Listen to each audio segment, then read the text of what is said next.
Hi, this is Keith Brooks. This is what my real voice sounds like. I, as a creator, artist, and nunchuck enthusiast, enjoy giving myself challenges, like solving puzzles, writing screenplays, or paying my water bill.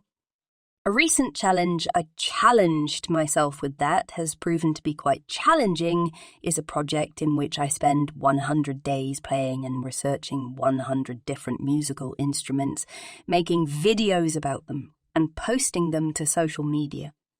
Here you'll find that previously described 100-day challenge in 10 long-ass segments for your consumption pleasure. Enjoy or don't. I don't care. I'm Keith Brooks.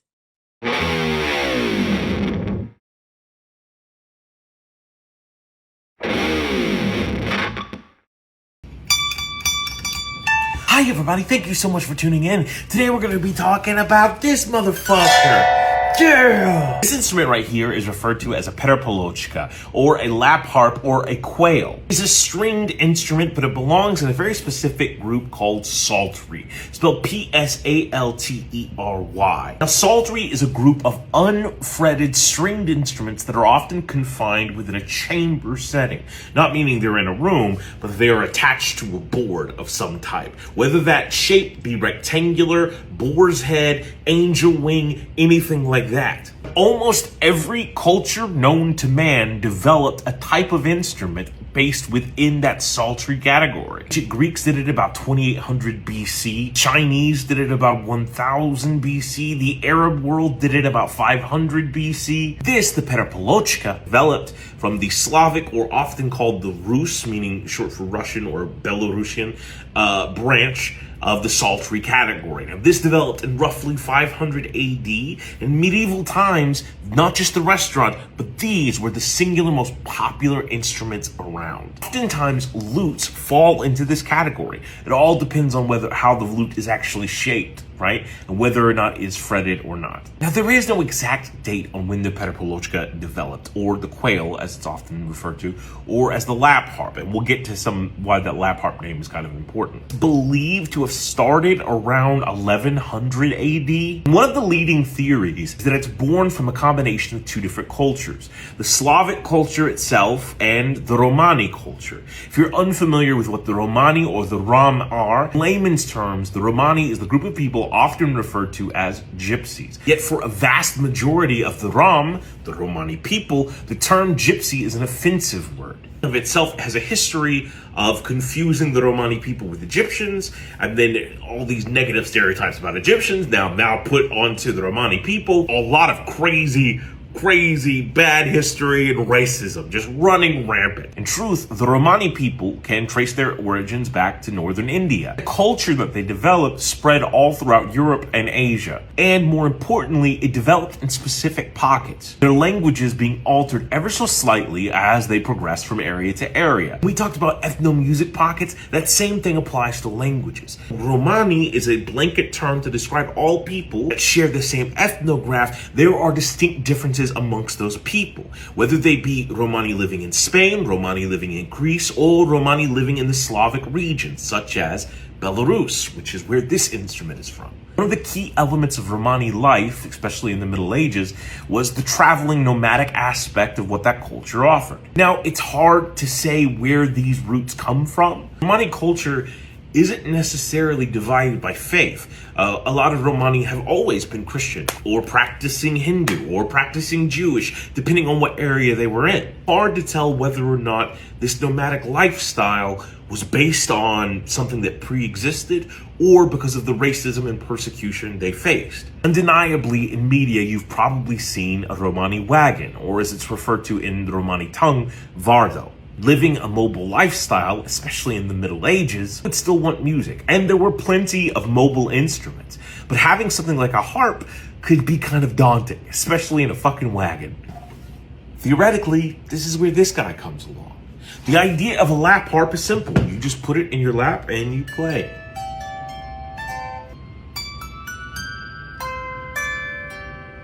Right?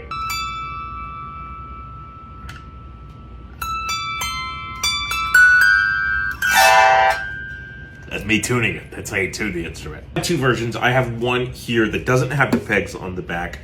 This is a Small World Toys version of the instrument, missing a couple of strings. And then I have here the first act version of it that has the pegs, and then also has a little holder right here that you could put your tuning key in. I have like the big ass tuning wrench thing is what I use. This instrument that culturally has been around for a long, long time has been reduced in modern times to being just a children's plaything, but still a great way to learn music and a really fun way to play. It can be played plucked with just the fingers, that sort of idea, or you can use finger picks, or I just have like a regular pick right here. One of the things I love about the children's aspect of it is you get these like little cards that come with it, and it's a great way for you to understand the notation and how the music actually operates, especially at an early age. What happens is you just slide it right in, slide it in, baby, it's good. And then here, it's going to give me the numbers and the order of how it plays, but it also gives me my musical notes. You can see that this is not chromatically tuned, but as opposed to that diatonically tuned, meaning we're only in one key, right? This is G because it has an F sharp, so everything else starts with G, N, Z, or G as well, okay? So I can read it.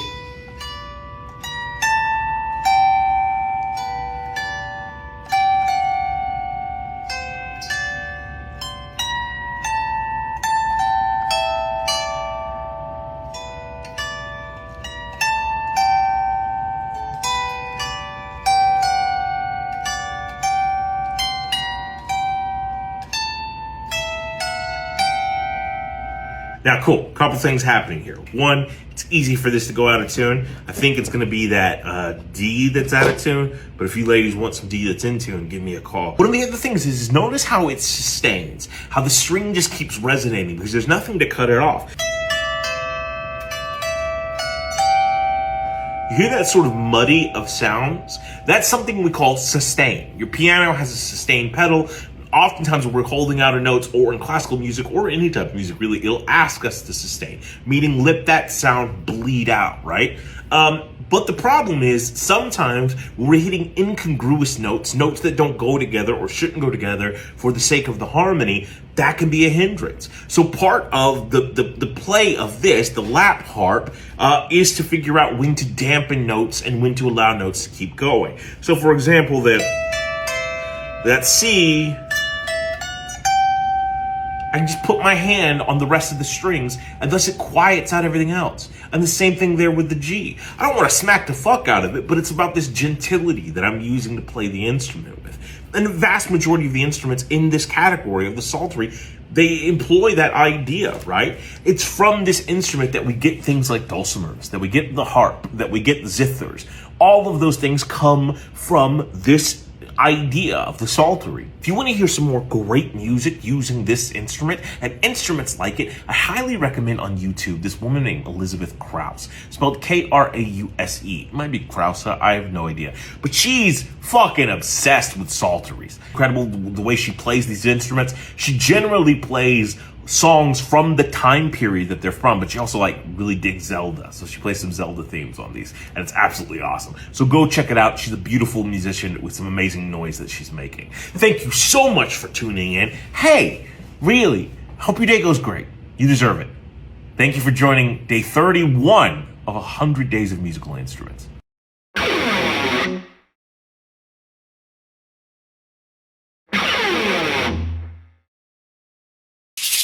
Hi everybody, thank you so much for joining. Today we're going to be talking about this motherfucker. This is what's called a shekere, or a chikare, or a shikare, or an afouche, or an abwe. A lot of different names for this instrument that hails from Africa. Some of those names can also, and this is a weird thing when we get with endonyms and exonyms, some of those names can refer to multiple things within the same culture. For example, afouche is, I don't know if you can hear that reverberation.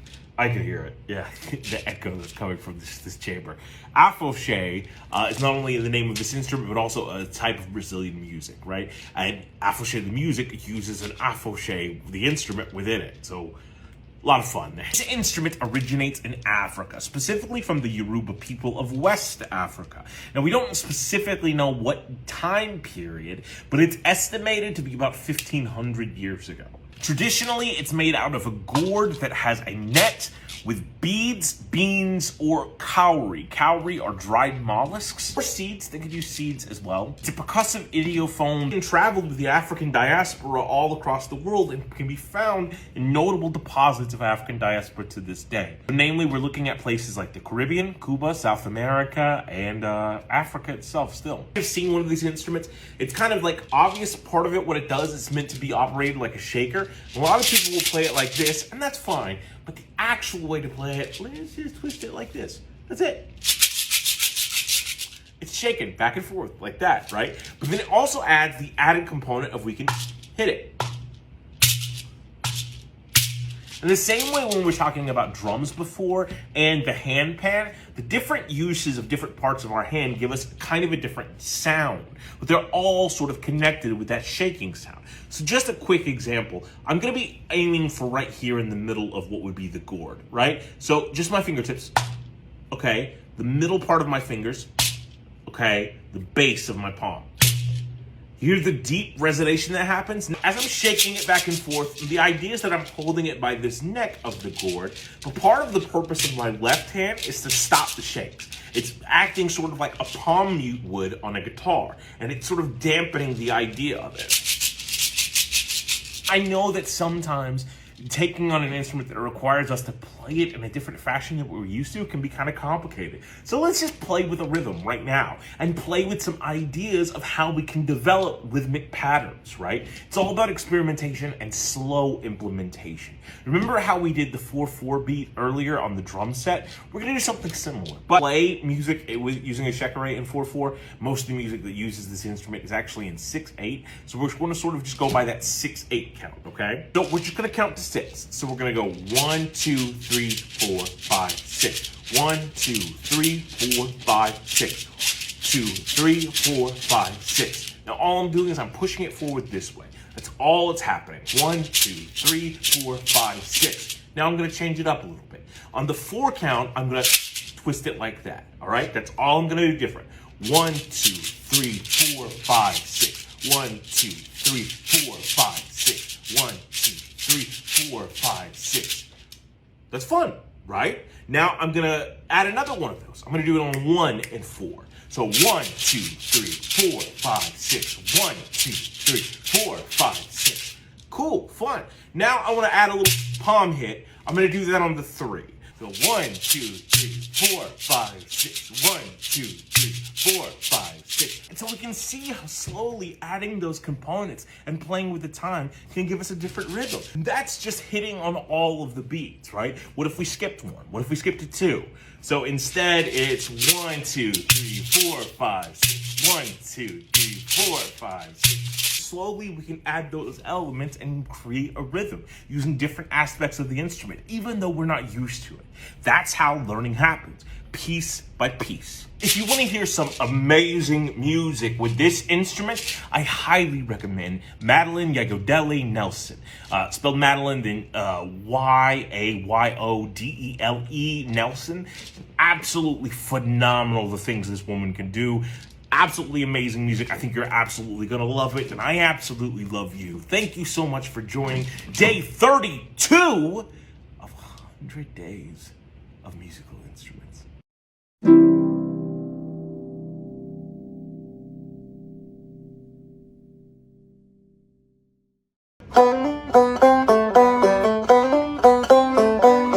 Hi everybody, thank you so much for joining. Today we're going to be talking about this motherfucker. This is what's known as a 5-string banjo. Now, the banjo is an instrument that has its roots in Africa. The first recorded example of this instrument being played are from written records of a slave trader who reported people in the Gambia playing it. Instrument they were playing is something referred to as an accounting. It's a little bit different than this, but it has this basic same idea of a stringed instrument with a resonator bass, except for the accounting's like fucking neck is absolutely massive. Interesting because the neck, the name of that part of the instrument is called the bongo. Type of bamboo that is used to make the bongo portion, describe it in the Mandinka tongue, We talked about mandinka earlier when we were talking about some instrument. I don't remember which one. The material used to make that is the banjo. And apparently this bamboo was so rich in the Gambia that the capital of the Gambia to this day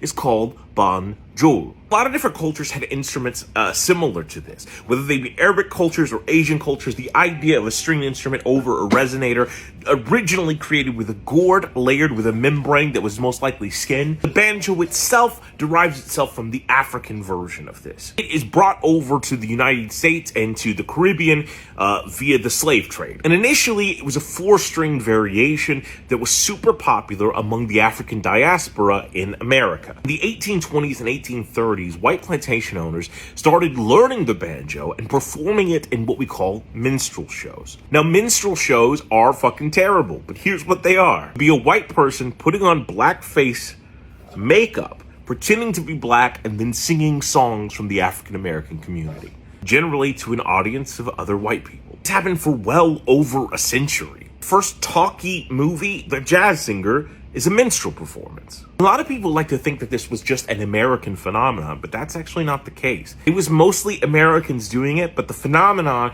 was an international success. In fact, minstrel performers from the 1850s would travel abroad to England specifically, carrying the banjo there for the first time, where it would become a hit sensation. It became immensely popular that by 1860, England had more banjos than the United States did, and it was the #1 instrument in the United States as well. In the Civil War, the instrument would receive even more popularity because soldiers would travel playing it on both sides. Post-Civil War period, instruments started being used in classical music, and different versions of the banjo were created. In fact, it was considered a popular instrument for ladies to play, and there would be women's banjo clubs. In the 1800s, it was developing into something called bluegrass, and then World War I broke out. Such a violent affair that at the end of the war, America sought to get away from anything European. They were tired of the sadness of the war, and they sought to create something more upbeat. Thus, we get the birth of 2 different musical genres, one ragtime and the second jazz, both of which featured this as a prominent instrument. Great Depression hits. It strikes a specific line that marks the end of the golden jazz age. Sales of the banjo go down astronomically. There is a cease on production of new banjos, and instead old banjos fall into the hands of the impoverished, and the age of bluegrass truly begins. But the banjo was also in the Caribbean thanks to the African diaspora there, and it became part of calypso. Thanks to its journey to England, it finds its way to Ireland, where nowadays it's a part of traditional Irish music. How did it evolve into a 5-stringed instrument? You can note that there are 4 strings atop, and then the 5th string is like a little T-Rex like arm right here, or like a you know how puppies have like that extra nail like back over here? That's what this is, right? Let's talk about how history is written. There's something called historiography, which is the study of the people who write history and how they come up with the specific versions.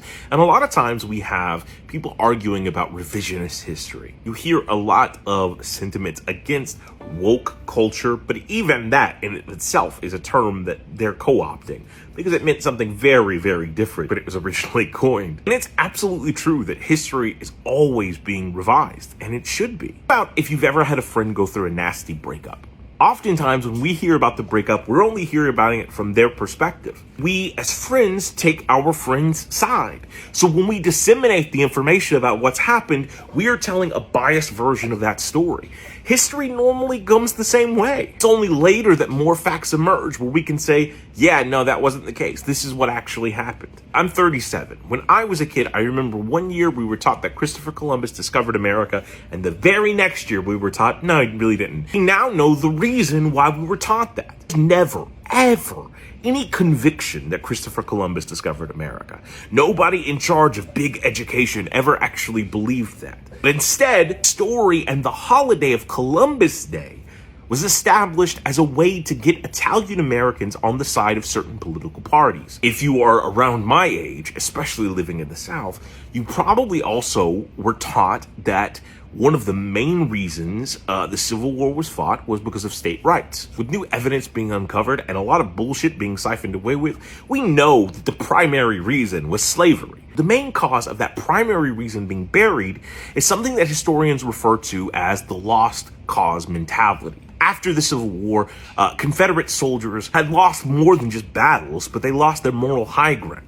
The end of the Civil War, though a fight over the economics of slavery, sort of put a nail in the coffin of the morality of slavery. Rather than look like a bunch of monsters, it behooved the Civil War veterans to change the narrative and to say, well, that was just a part of what we were fighting for. We are good people.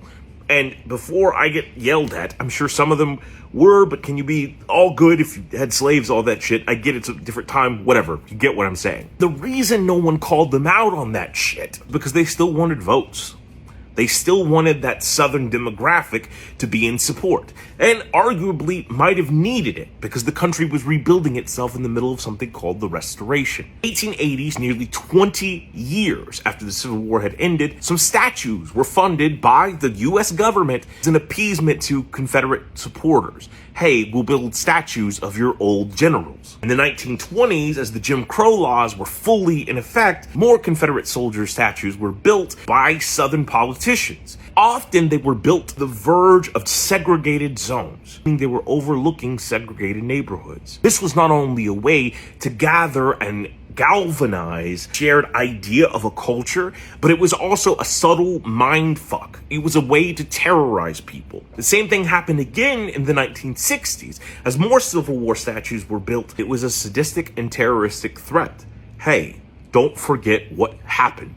That was sort of the underlining note. Over the years, part of that subtext has been erased. That praise of culture remained. So much so that oftentimes when Civil War statues were being torn down, people thought they were from the actual Civil War time period and didn't realize they were only a couple of decades old. This idea, reimagining our history and trying to get that new history to stick, is not something new. It happens all the time, and it's not always used for negativity. You've probably heard the story that Gomez Adams was intended to be Hispanic from the beginning. Sadly, it's just not true. Even the first name Gomez, more often found in Hispanic cultures as a surname, but the first name is meant to be Ram or Romani, like we discussed earlier. In most Latin American countries, he's not called Gomez Adams anymore. Have you ever heard the story that your blood, when it's inside of you, is blue?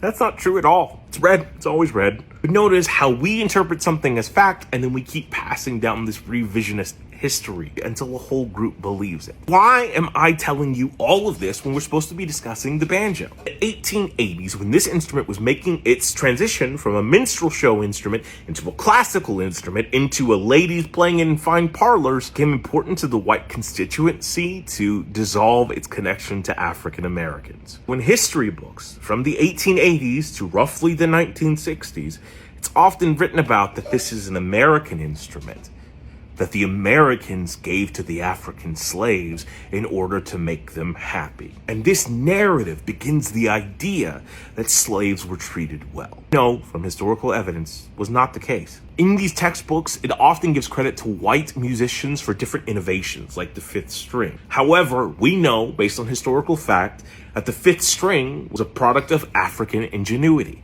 In fact, we can find African versions of this instrument from the late 1600s that have the fifth string on them. This is not to say that there weren't important white musicians playing this instrument that didn't make innovations. It was the popularity of the minstrel shows that led to this being mass-produced and metal used, and the formation of the instrument as we know it. Rainbows are visions, but only illusions, and rainbows have nothing to hide.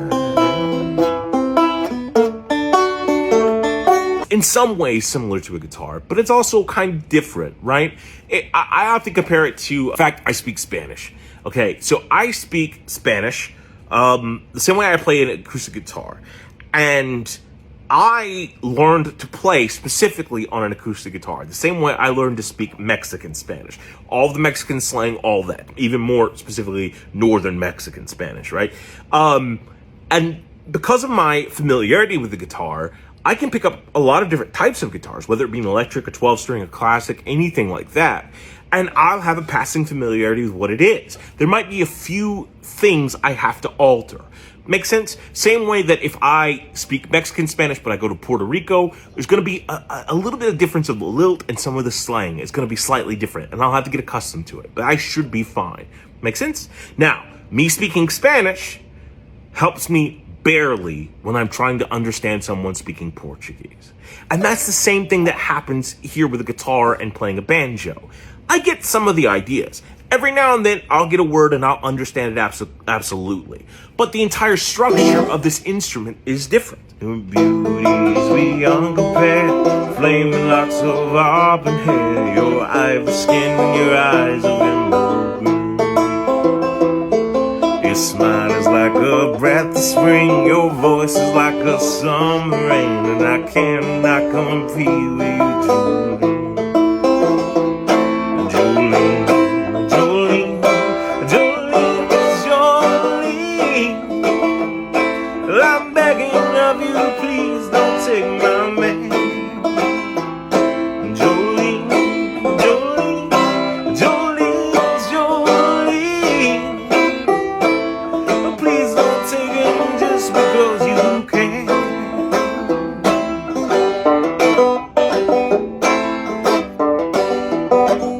Multiple ways that you can play this instrument. Something that it originated within the African American community that's been passed down ever since slavery is something called the claw hammer style or the flailing. It is hard as fuck to do. So it's when you make your hand a claw, but you still want it to be a little bit relaxed, but you're playing with the back of your nails.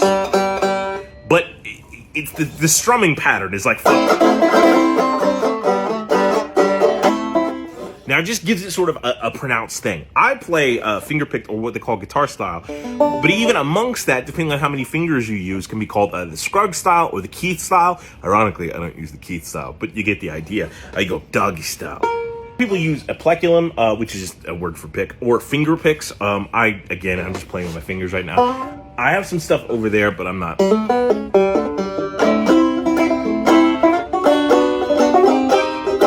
If you want to hear some great music using this instrument, I have 3 recommendations for you. Number 1, Earl Scruggs. I mean, he's the king of the fucking banjo. Number 2, Bella Fleck. I can't make a banjo video and not talk about Bella Fleck. And number 3, Hubby Jenkins. Hubby Jenkins is an amazing musician that goes back to more of the blues aspect of what this instrument is. He still plays like a lot of the old bluegrass hits and even songs that were utilized in minstrel shows. He's an African-American musician himself. He plays clawhammer. It's fucking dope as shit to watch. He's absolutely great. Go check him out. Thank you so much for joining us for this journey. Day 33 of 100 days of musical instruments. My veins in my eye look fucking crazy.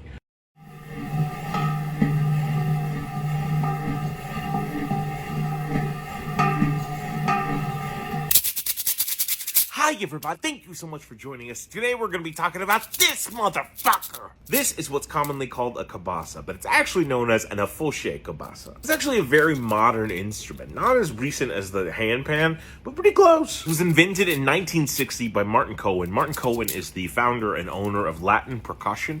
Latin Percussion is a percussion company that produces tons of popular Latin American instruments and sort of helped make some of the mainstream in America. He made this instrument in 1960 in his garage in New York, New York. He based this instrument on a shekere, an instrument that we've already covered. And it has a lot of the same ideas. Even the name Cabasa comes from Cabasa or Cabasa or Cabaka, meaning gourd. It has a handle. It has the gourd type shape that's now replaced by a spool with like a serrated metal on it.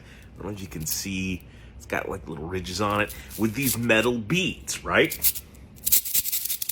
Trying to do the same thing that Shekere did, or a lot of shakers, but it has a couple of unique qualities about it. So for one, you can play this multiple ways. The easiest way to play it is just to hold it right here and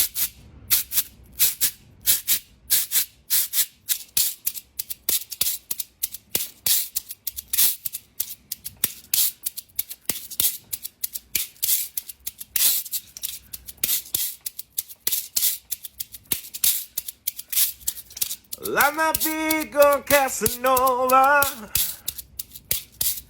Me and Romeo ain't never been friends. Can you tell I'm not to really love ya? Wanna sing it to you time and time again. Oh, Casanova. Oh, Casanova. You get the sort of idea. It's a fun, simple instrument that's used for a lot of rock and roll, for a lot of bossa nova, for a lot of salsa, for a lot of samba. And it is a modern take on something old. Older idea that I wouldn't say is improved upon, but is adapted and changed. This does a lot of the things that a shekere does, but it doesn't have that bass gourd noise that the shekere has. Shekere also doesn't have the winding scrape noise that this has. Oftentimes in life, we try to compare things that just aren't comparable, because they each do things that the other can't. And they each have properties that the other can't have. So it's never about what instrument is better, or what martial art is better, or what actor is better, or what British pop band is better, or any of that shit. Because they all achieve their own merits. Sometimes it's not about what's the best instrument, but instead, what's the best instrument for the thing I'm doing right now. If you want to hear some great music with this instrument, I highly recommend you check out Emmanuel Simon. Percussion instructor and expert. You can find videos of him on YouTube, and he plays this like a fucking madman. It's absolutely fantastic to watch what he can do. Thank you so much. It's amazing to watch what you can do with this wonderful life you're building for yourself. Day 34 of 100 days of musical instruments.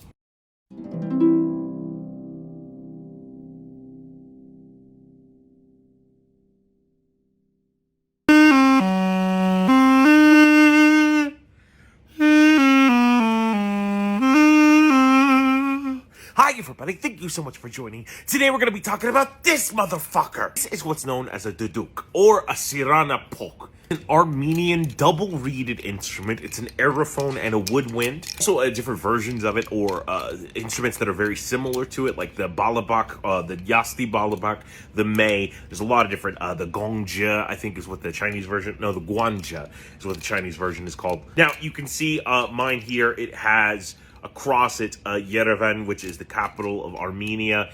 This is considered iconic thing from Armenian culture. Armenian scholars believe that this instrument was created about 1200 BC. While some Western scholars think that it happened a little bit later than that, I tend to go with the Armenian version of the events, just because we have a lot of depictions of it through art. Now let's explain a little bit about what the instrument is. It comes in two separate pieces, but this piece is a lot more. This is just the body of the instrument, a basic sort of flute. You have a back hole right there, that's what she said. And then we have the mouthpiece, which has two double reeds.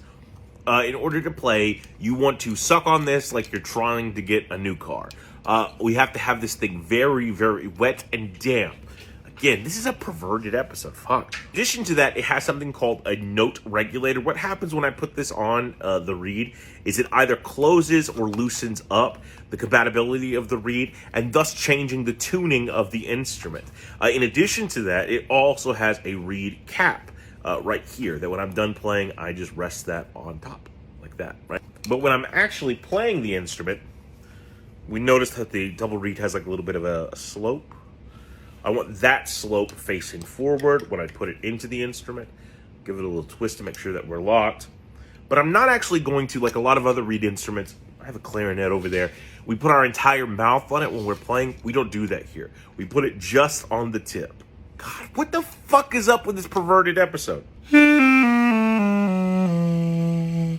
You get the sort of idea, right? Now, at the beginning, I gave you two different names for this instrument. One is the Duduk, one is the sirana pok. This represents the endonym and the exonym. The exonym meaning the name that outsiders give it, and the endonym meaning the name that insiders give it. So the people that created this instrument, that utilize it every day, the Armenian culture calls it the sirana pok, which derives something like apricot wood instrument, because typically that's what the instrument is made out of. The idea of exonym, endonym is a common thing that happens all the time within our world. For example, my country is the United States of America. That can be abbreviated to USA, to the United States, the States, America, all that stuff. But if I went to Mexico, they wouldn't call my country the United States of America. It's Estados Unidos de America, right? Even if they wanted to abbreviate it, it's ESA, not USA. It happens in tons of different cultures. Germany is what I refer to as a specific country, but they call themselves Deutschland. So Germany is the exonym, Deutschland is the endonym. It happens a lot with different groups of people as well. The Navajo is the exonym. The Indonym is the Dene. I live in Georgia. I grew up in a place called Cherokee County, named after a First Nation tribe, the Cherokee. But Cherokee is an exonym based on a bastardization of the Chalagi. But what their Indonym is, what they actually refer to themselves as the Ani Yanwia. That's what those people are called. And this even happens on a personal level. Pocahontas is an exonym, so that's what white people called her. She had another exonym. Other Native Americans called her Amanute, and then her actual name was Maatoka. That was her Indonym. A perfect example of this as well is in Black Panther for Wakanda Forever. The character of Namor introduces himself, and he gives an Indonym and then the exonym. He says, "My people call me Akuklakan. My enemies, meaning all outsiders, called me Namor." Interesting, let's talk about why he says that specifically. Akutlakan comes from the Mayan language, whereas Namor is a bastardization, a mishearing of Spanish, a different language. And it's often through mishearings that we get exonyms. The language spoken by the people we refer to as Cherokee was called Chalagi. But that was misunderstood and assumed to be the name of their entire group of people. The instrument was described theoretically in Turkish, called a tutuk, and then the name Duduk stuck. I love the sound of the instrument. I'm not very good at this one. I haven't spent a lot of time with it, but I absolutely adore its sound because it's somewhere in the saxophone range, but not quite. The chances are you've probably heard this instrument before. It's heavily employed to make things sound old world. If you've ever watched Gladiator or Prince of Persia or Game of Thrones, this instrument is often used in those scores. In fact, it's the instrument used for the Dothraki theme song. If you ever watched Chronicles of Narnia, Lion, Witch, and the Wardrobe, is the actual sound being produced when James McAvoy plays his double flute thing. If you've ever watched Avatar, The Last Airbender, when Iroh plays his Tsugi horn or whatever it is, this is actually what's being played, just manipulated through a computer. Its warm, exotic sound is different for Western audiences. It's not something that we consciously hear every day, but when we do hear it, which is more often than we think, it makes us feel a specific way and reminds us perhaps of a more ancient time. With its age being roughly from 12,000 BC, it is one of the few genuine indigenous Armenian instruments to survive. And because of that fact, it is considered almost a holy instrument, almost a symbol of Armenia itself. In 2005, UNESCO recognized this as a masterpiece of the intangible heritage of humanity and as an instrument that should be protected at all costs. If you want to hear some absolutely beautiful music using this instrument, I highly recommend Arsen Petrosyan, spelled Arsenpetrosyen. Absolutely beautiful music this guy does. In more antiquated times, the Duduk was often played with two Duduks, one doing the melody and one doing the drone. This guy finds a way to do both simultaneously, and it's absolutely incredible. And oftentimes he's accompanied by other instruments and just does some absolutely breathtaking stuff. And listening to him play, you can understand why this is a semi-religious experience to listen to this instrument, because it is beautiful, almost painful at times. It has such longing and sorrow innate into its musical range. I love this instrument with a passion. So, again, thank you so much for what I look like. What the fuck is the matter? Look at all those fucking hairs. That's crazy. So thank you so much for joining. You're absolutely amazing. God, I'm so glad I got to see you today. This is great. We should do this more often, like every weekday. Day 35 of 100 Days of Musical Instruments.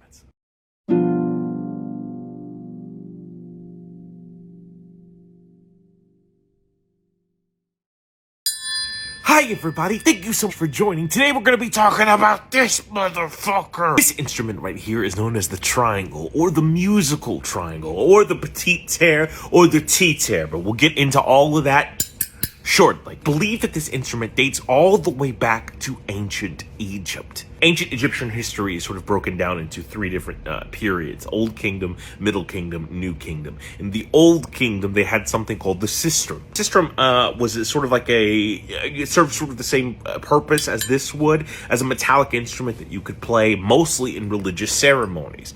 It's believed that this instrument derives from that. And we have some hieroglyphs from roughly the Middle Kingdom that show an instrument very similar to this, even with the broken portion. That's an important thing to regard. The triangle is not a perfect triangle. It's got a little hole right there. To this day, this instrument is still used in religious practices, most notably in the Coptic Church in Egypt. Still, a Coptic Church is a Christian independent Catholic church, as is the Syro-Malabar, which is a church in India that also uses this instrument. In roughly the 15th century, the Europeans were exposed to the Ottoman Empire enough to know that their military had a badass marching band, and they wanted to emulate some of the sounds that the Ottoman Empire created within their own music. So they adopted the idea of the triangle. However, the triangle looked like this, but a little bit different.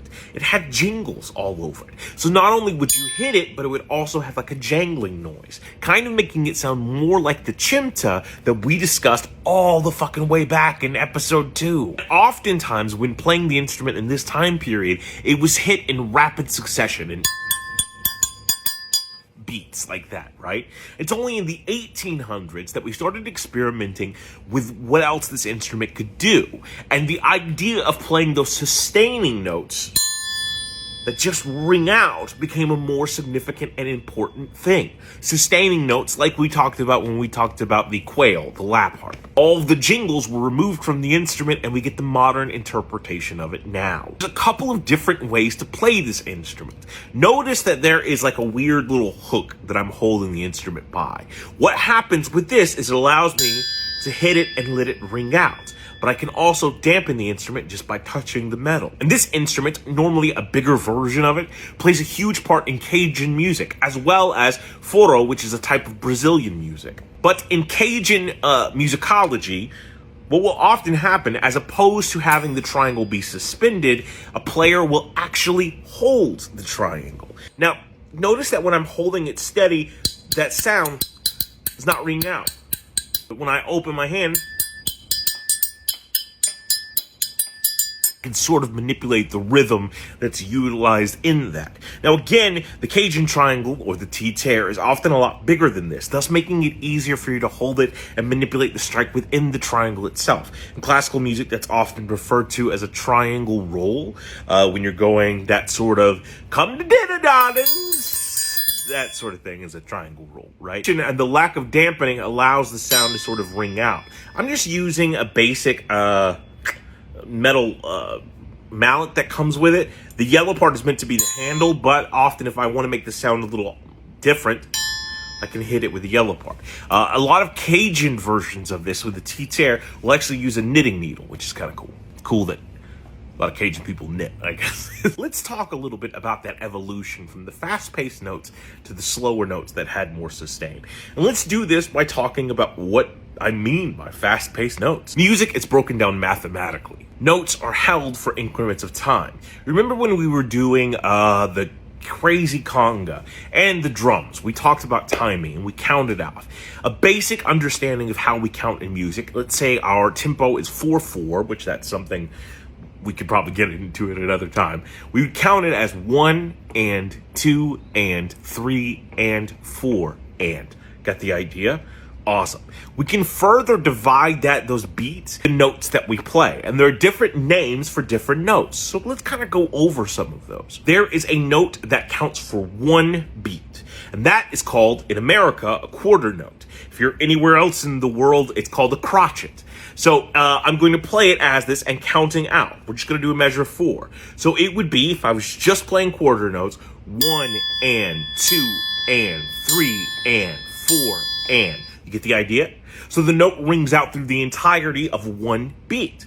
Now the next up is a half note in America, known as a minim the rest of the world. And it's for 2 beats. So again, our 4 measure, we would count it out like 1 and 2 and 3 and 4, and. That's a half note, or a minimum. Next, we have, in America, a whole note, and the rest of the world, a semi-breve. Now, a semi-breve counts for 4 beats, right? So we're doing our 4/4 measure. I would play it like this: 1 and 2 and 3 and 4 and. Just one note that holds the entire count of the 4. And you may be saying, what about like 3s? We could do that with something called the dot, but we can talk about that maybe some other time.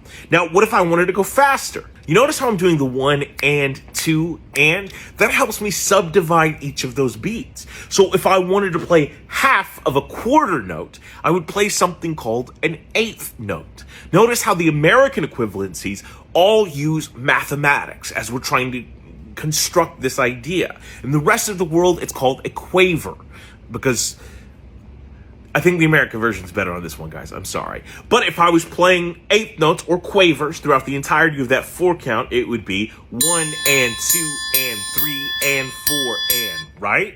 So you see how I'm going? I'm breaking it down. Now I can also further divide that. Instead of an 1/8 note, let's get even smaller. So we'll make a 16th note, also known as a semi-quaver, throughout the rest of the world. Now I'm going to change the way I count in order to accommodate this. Instead of just the 1 and 2 and, I'm going to say 1 Andy, 2 Andy, 3 Andy, 4 Andy. I'm inserting more rhythmic possibilities there. And the way I would play that is 1 Andy, 2 Andy, 3 Andy, 4 Andy. And I can even keep going with 32nd notes, 64th notes. It could just get sort of daunting, but you get this sort of idea. Now, playing those different rhythms, it can be kind of fun. So I can go from the 16th notes all the way to whole notes, just as an experiment, each one getting a 4 count. 1 Andy, 2 Andy, 3 Andy, 4 Andy, 1 and 2 and 3 and 4 and 1 and 2 and 3 and 4 and 1 and 2 and 3 and 4 and 1 and 2 and 3 and 4 and. Awesome. If you want to hear some great music using this instrument, I highly recommend you check out a video on YouTube of Daniel Kulik and Blake Miller. It's called Cajun Twin Fiddles with Triangle. And you'll see how the instrument is used in T-Fair style. It's absolutely phenomenal. You are too. Yeah, you're great, man. I really dig you. Thank you so much for tuning in day 36 of 100 days of musical instruments.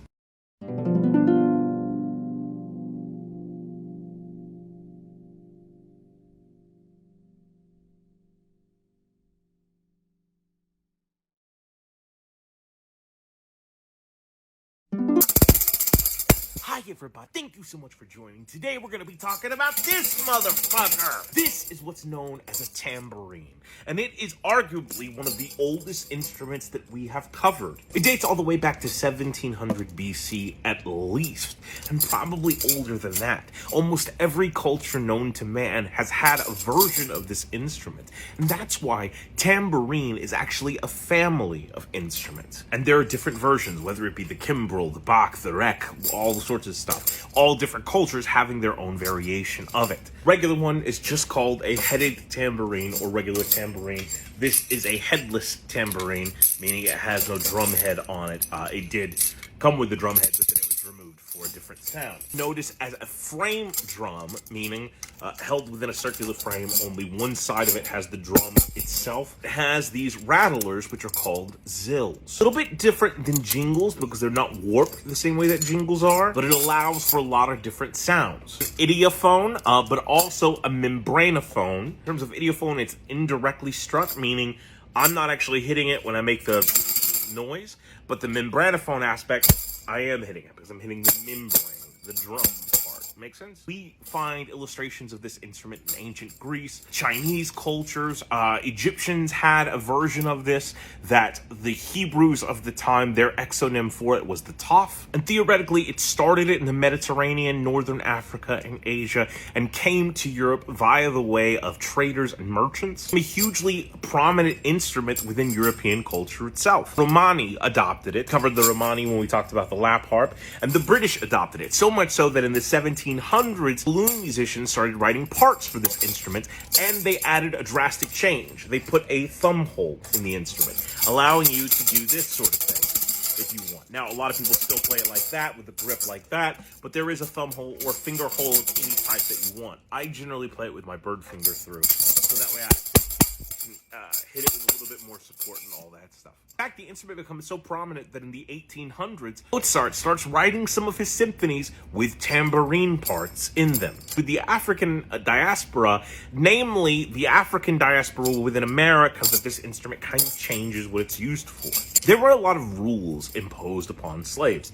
Obviously. The biggest one that was imposed across all areas and territories that had slaves were that slaves were not allowed to play drums. Reason is because in African culture, drums could be used to convey messages. And so the fear was that African slaves, their hands on drums and be able to communicate long distance via the musical instrument. So instead, they were reduced to play other instruments, like the banjo, we already discussed, or an instrument called bones, which is literally made out of bones initially, and last but not least, the tambourine. So this instrument was used to accompany both spirituals and field songs, which are a drastically different thing, and we'll talk about those momentarily. It became such an important part of African American culture that when Caucasian people sought to make fun of African Americans, they would often employ a tambourine to do so. Remember we talked about the minstrel shows when we were talking about the banjo. The entirety of the thing is about ridiculing an entire group of people. It wasn't just white people involved in minstrel shows. Oftentimes, they would have African-American performers as well. These performers would be paid, but that payment comes at the price of sort of doing a mockery and stereotypes of your own culture.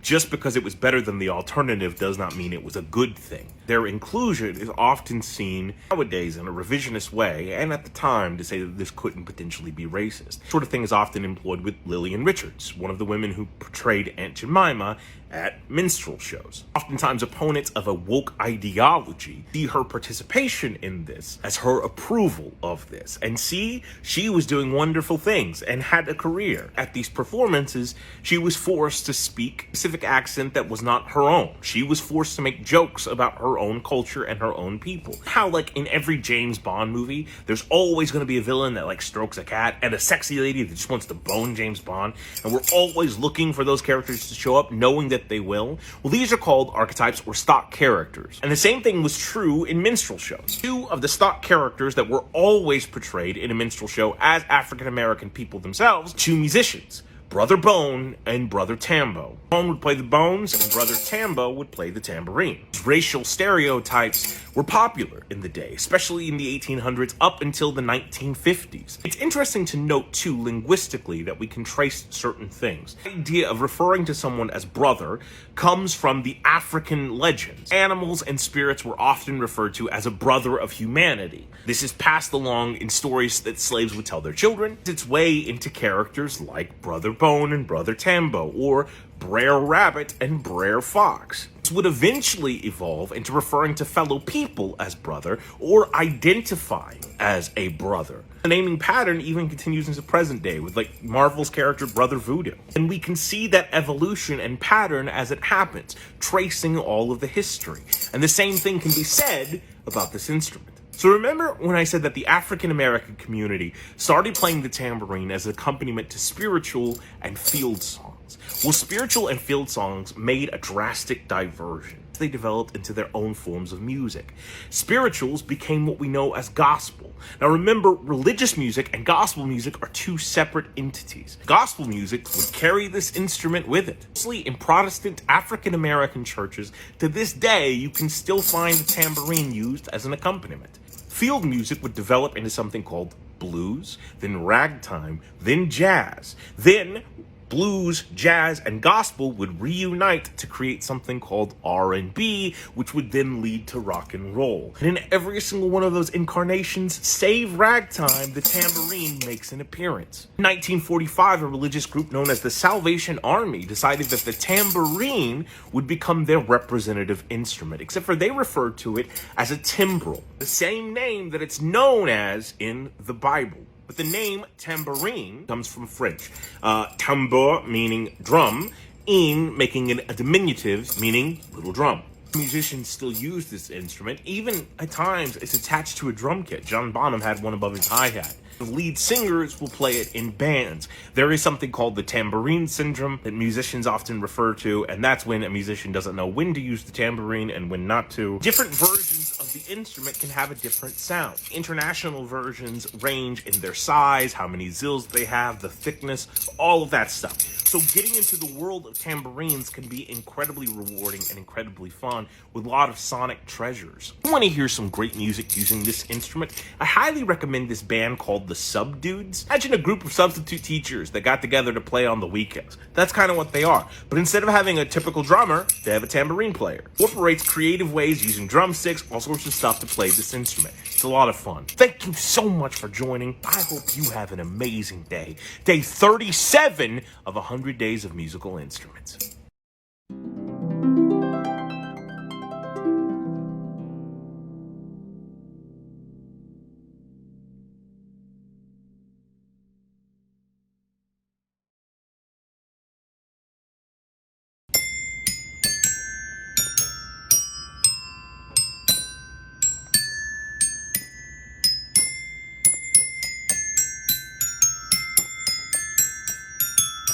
I don't know the rest of it. Thank you for joining us. Today we're going to be talking about this motherfucker. This instrument right here is called a Pixiphone, spelled Pixiphone,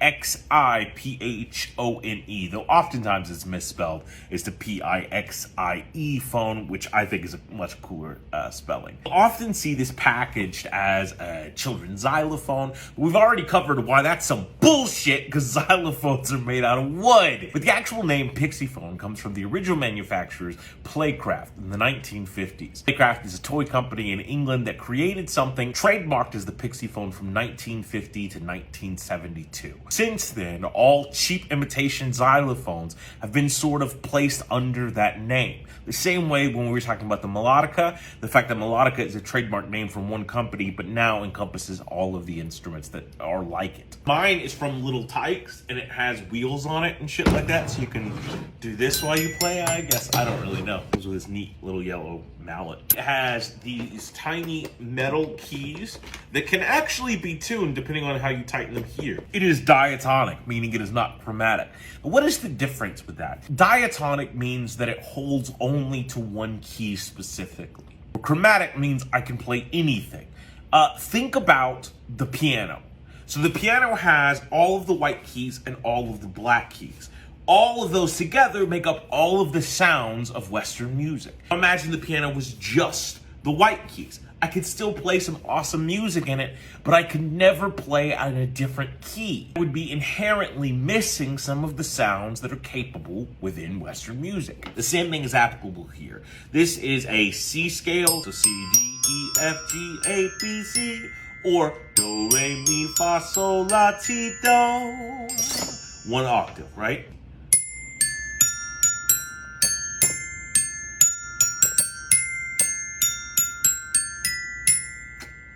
Go. There's D. That would be the D. Beep. The things I love about this instrument is that children's instruments are so often dismissed as just playthings. Like, why the fuck do you need that? Why do you have that? Aren't you a grown adult? Listen, you don't know me, guy at Walmart. Instrument has been used by some amazing musicians. David Bowie used the Pixiphone in a shit ton of stuff. And that's fucking David Bowie. I also think, like, people try too hard to gatekeep music. Yes, it can absolutely be sophisticated. Yes, it can absolutely be classist if used improperly. It can be educational. It can be an indication of your education. Music can be a multitude of things. It can also be a relief. Look, I suffer from depression, and even today, I'm dealing with it in a hard, bad way. At times, it's very difficult to get out of that dark mindset. But sometimes a chipper melody, sometimes repeating a refrain of a song that I just find fun to sing, can be something that just elevates my spirits a little bit more. It doesn't make everything all right. No, music is not a balm that cures all stuff, but it is something that can alleviate the pain. And so something as simple as trying to figure out like a melody haunting me, playing something finding something, creating something. It can be what we need just to get us through to the next moment. If you want to hear some great music using this instrument, I highly recommend Tyrannosaurus Rex, also known as T-Rex, right? The glam gods themselves. This instrument, the Pixiphone, the original version from the 1950s, used in their first 3 albums. And it's kind of fucking prominent. Go back and listen to those albums and you're gonna hear it and you're gonna be like, motherfucker, that's a kid's toy. Thank you so much for joining day, Banjo was 33, 34, 35, 36, 37, 38 of 100 days of musical instruments.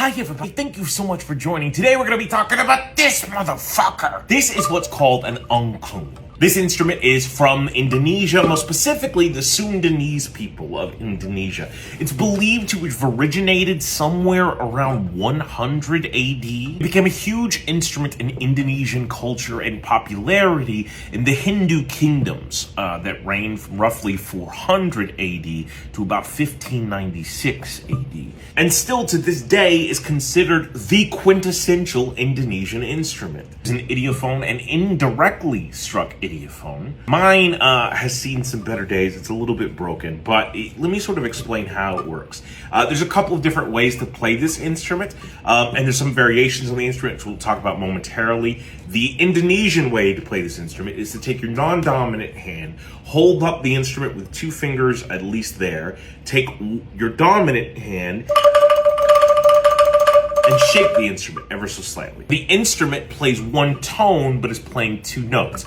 Each of these shoots of bamboo, and the instrument is entirely made of bamboo, but each of these portrays 1 note. It happened to be an octave apart. For this one, for example, it is in the key of D. So I'm playing D twice. And if anybody else out there watching wants some D, hit me up. This instrument has made its way to other parts of the world, namely Thailand and Malaysia. And oftentimes, the difference in the playing is just where you're holding it with a non-dominant hand. A lot of Thai players will play it like that. Even before the time of the Hindu kingdom, this instrument was a popular one. It's believed it evolved to help celebrate a native god there named Dewi Sri. Dewi Sri is often equated with the Hindu goddess Lakshmi, who is formerly known as Sri Lakshmi, who is the Shakti to Vishnu. However, there are some unique differences. Dewi Sri is said to be the rice goddess and the goddess of fertility. And this instrument was often played to praise her or to try to get her goodwill to make the harvest grow and all that shit.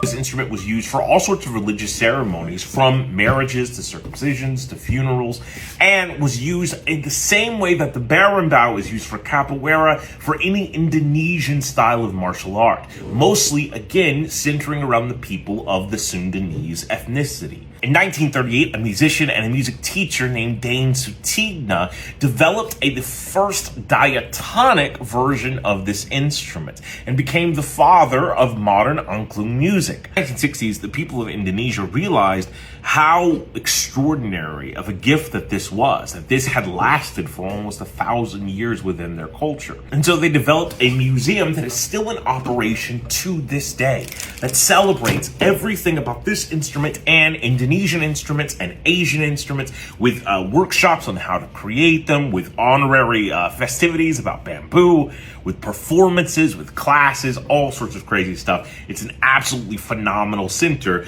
that is all based around the angklung. There are tons of different variations of this instrument, and a lot of them have different styles, and the name angklung is like the only thing sort of holding them together. Some are absolutely fucking massive. Some are played with rubber bands. The West developed a metal version of this instrument, not like metal, but like metal, right? Mostly found within something called gamelan angklung. Sort of this idea, an Indonesian specific idea of a group of people playing traditional music together, 1 note at a time, meaning only one person gets to play 1 note. Gamelan is also an instrument, which we might talk about at some other time. I don't know, we'll see. But this is referring to it as a type of music. Gamelan, as a musical genre and a musical style, really embraces something known as kotekan, spelled Kotekan, I believe. And the idea of what kotekan is playing together piece by piece to create one specific song. Meaning you could have 16 different musicians, but each one of those musicians only has one note they play, and they only play when their note comes up, right? And so it's this intricate timing and positioning and pacing working together. Absolutely phenomenal to see it in action. And some instruments sort of require it, especially with the melodic percussive instruments, like the boomwhacker that we talked about earlier. If you ever watched any of the orchestral boomwhacker videos, that's what they're doing. They're playing kotekan, and it's absolutely phenomenal. I have here, somebody gave me a gift once of a little miniature set of Angklung, and they're absolutely fantastic. Take them out, and you can see they're beautifully crafted. People who have tons of money, one of the things that they can do is buy an Angklung in every single note, and there would be massive giants, size of this one, right? But all hanging from a rack still, with which point you can shake them and play them almost like a hanging piano or xylophone. It's absolutely incredible to watch. Again, it's an inventive, creative, yet traditional and old school way to play the instrument. I fucking love it. It's one of my favorite things about mutual art, about communal art, is that it's no longer just about you, but instead it's about working together with someone to create something. And how can I best be of service to do that? Look, I'm an actor by trade, and a huge thing is like every actor dies for that killer moment where we get into this amazing monologue that shows 19 emotions in 32 seconds. But I think the most rewarding thing is being the foil for somebody that's going through that monologue, helping them get there, be in a scene where you really feel like you're connecting with someone. And this little guy offers a lot of the same principle, right? Take one note away and the song is completely different. So your job is important. Are you up for it? Are you up to be there to listen, to articulate exactly when you need to? I think it's a beautiful idea with a beautiful instrument. I absolutely love the sound of it. If you want to hear some great music with this instrument, I highly recommend the Angklung Hamburg Orchestra. It's literally a fucking orchestra made with these things.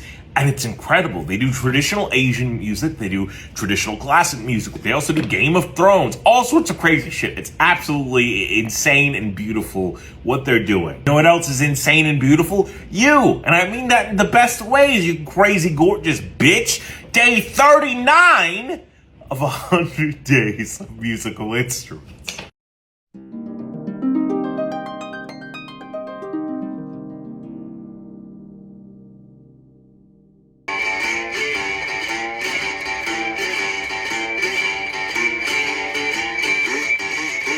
Hi everybody, thank you so much for joining us. Today we're going to be talking about this motherfucker. This is what's known as a cigar box guitar. It goes into the quarterphone family, but also the stringed instrument family, but also the junkyard instrument family. And we're going to talk all about it. As you can notice, it is made out of a cigar box. It is electric. It's plugged into an amplifier. You can hear me amplifying right now. It's got a wooden handle and it's got a wooden neck. It's got a bolt up here, it's got a headless screw down there, and it has 3 strings.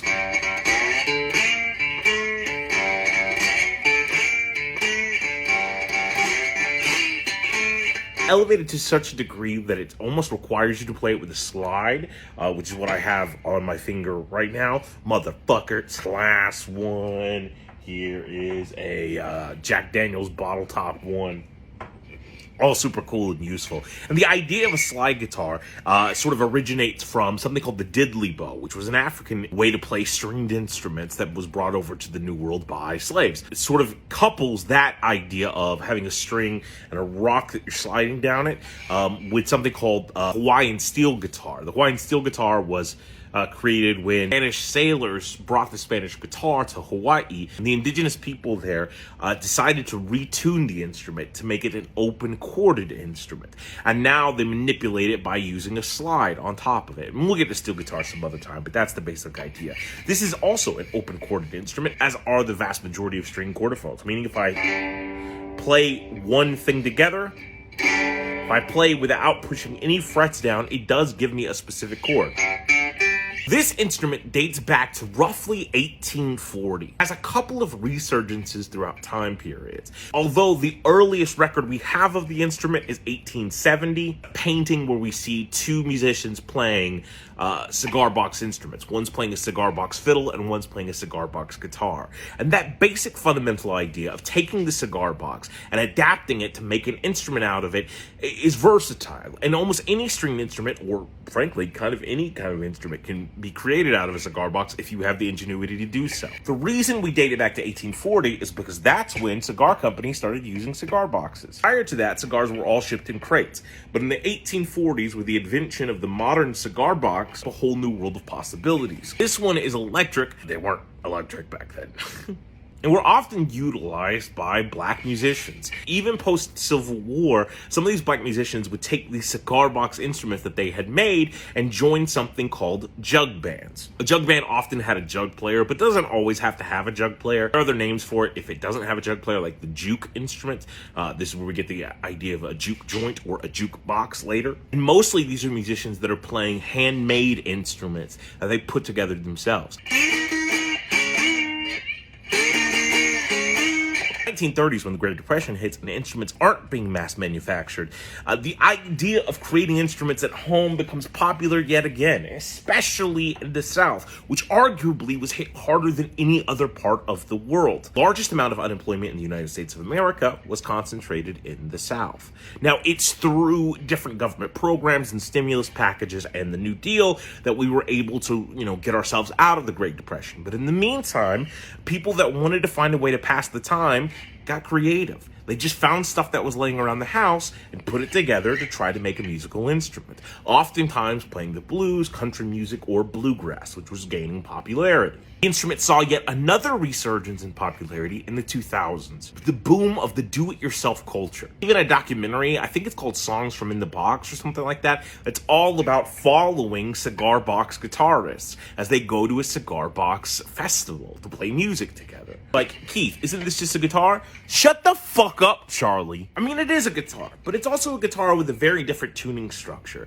Look, you can tune these any way you want, but when it comes to 3-string cigar box guitars, they're normally tuned G, D, G, or A, E, A, always in an open tuning. The G, D, G, similar to what's in the middle of a guitar itself, but it's still kind of different. So you still have to get used to some of the different aspects. Plus, I think it's fucking cool to see instruments made out of homemade stuff. One is one of those build-it-yourself sort of kits that comes together with a music book and instructions about how to do it, and it's just a great way to learn more about music and feel awesome about putting something together. If you want to hear some great music using this instrument, I highly recommend Shane Spiel. He's considered the king of the cigar box guitar. Lightning Hopkins, who has some awesome... If a person's name is Lightning, you know they're going to be great. And last but not least, Mike Snowden. Mike Snowden posts a new cigar box guitar song on his YouTube like every Thursday. It is like 3-string Thursday or something like that. It's absolutely phenomenal to watch what this guy can do. He's an incredible musician. In fact, all 3 of them are incredible, and so are you. Thank you so much for joining day 40 of 100 Days of Musical Instruments.